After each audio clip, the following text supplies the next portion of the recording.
50,000 what sound check Pakistan का फेफड़ा फाड़ देगा। भारत माता की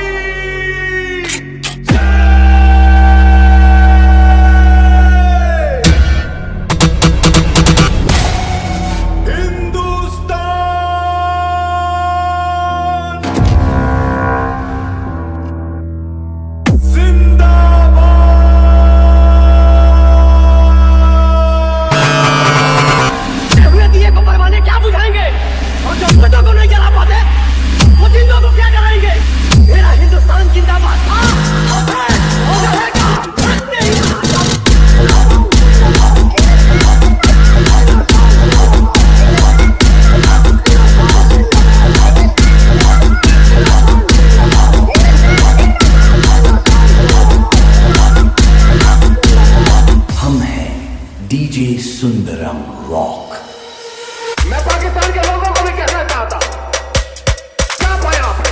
हिंदुस्तान दुनिया की टॉप इकोनॉमी बन गया और तुम्हारा हाल क्या है? पाकिस्तान को आतंक की बीमारी से मुक्त करने के लिए पाकिस्तान के अवाम को आगे आना होगा, पाकिस्तान के नौजवानों को आगे आना होगा। सुख चैन की जिंदगी जियो, रोटी खाओ।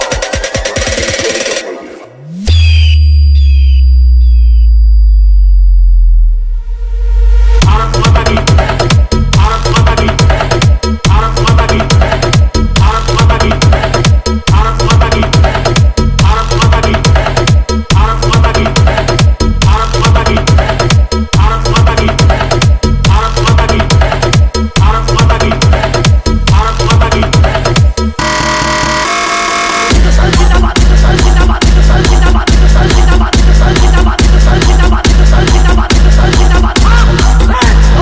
पाकिस्तान का माँ का भोसड़ा। मिलते हैं अगले वीडियो में। धन्यवाद।